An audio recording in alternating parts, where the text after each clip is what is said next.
Hello అండి. Welcome to Neela's food kitchen. ఈరోజు నేను వంకాయ ఎండు రొయ్యల కర్రీ ఎలా చేయాలో చూపించబోతున్నాను. తప్పకుండా రెసిపీ ట్రై చేయండి. నిజంగా మీకు నచ్చి తీరాల్సిందే. ఇప్పుడు పిల్లలంటే ఎవరు ఎండు రొయ్యలంటే తినరు గానీ, మన పెద్దవాళ్ళు ఖచ్చితంగా ఈ కూరని చాలా ఇష్టపడతారండి. దీనికోసం ముందుగా ప్యాన్‌లో కొంచెం వాటర్ వేసుకొని, వాటర్ బాయిల్ అయిన తర్వాత ఇలా ఎండు రొయ్యలు వేసుకొని ఒక్క 2, 3 నిమిషాలు ఉడికిస్తే సరిపోతుంది. దీనివల్ల ఏంటంటే రొయ్యల్లో ఉన్న వేస్ట్ అంతా గూడా వాటర్‌లోకొచ్చేస్తుంది. చూడండి 3 మినిట్స్ తర్వాత నేను వాటర్‌లో నుంచి రొయ్యలు తీసి పక్కన పెట్టేస్తున్నాను. ఇప్పుడు ప్యాన్‌లో కొంచెం ఆయిల్ వేసుకొని ఆవాలు, జీలకర్ర వేసి, అలాగే కొంచెం కరివేపాకు, పచ్చిమిర్చి వేసి ఒక్క నిమిషం పాటు ఫ్రై చేసుకోండి. ఇలా ఫ్రై అయిన తర్వాత ఒక 2 మీడియం సైజ్ ఆనియన్స్ వేసుకొని ఇలా చిన్న ముక్కలుగా కట్ చేయండి. వేసి ఒక్క నిమిషం పాటు ఫ్రై చేసుకోండి.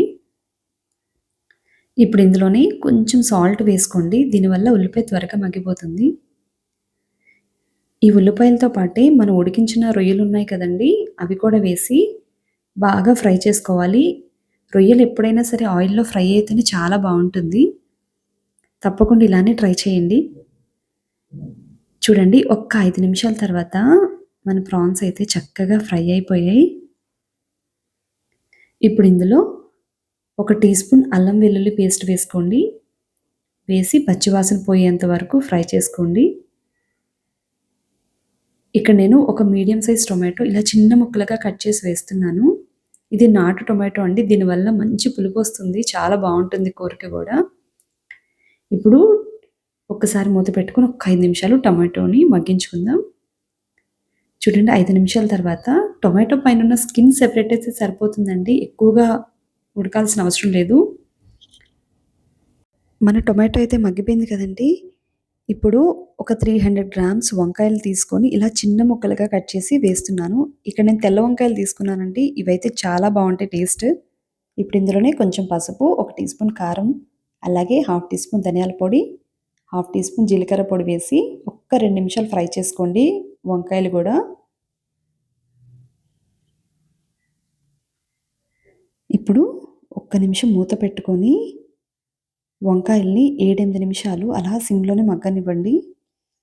7, 8 నిమిషాల తర్వాత ఒక్కసారి మూత తీసుకొని కలుపుకోండి.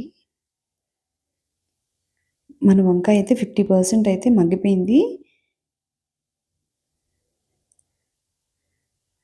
ఇప్పుడు ఇందులో కొంచెం వాటర్ వేసుకోండి. ఎక్కువ కాదండి. జస్ట్ నేను చిన్న టీ గ్లాస్ వాటర్ వేస్తున్నానంతే. వాటర్ ఎక్కువేస్తే టేస్ట్ బాగోదండి ఎప్పుడు గూడా. ఏ కర్రీ అయినా సరే. ఇప్పుడు సిమ్‌లో ఉంచి మూత పెట్టుకొని ఒక్క 12 నిమిషాలు మగ్గిస్తే సరిపోతుందండి. నాకైతే ఈ కర్రీ రెడీ అవ్వడానికి 12 మినిట్స్ పట్టింది. వాటర్ అంతా పూర్తిగా ఇంకిపోవడానికి. అంతేనండి. మన కర్రీ చూడండి రెడీ అయిపోయింది.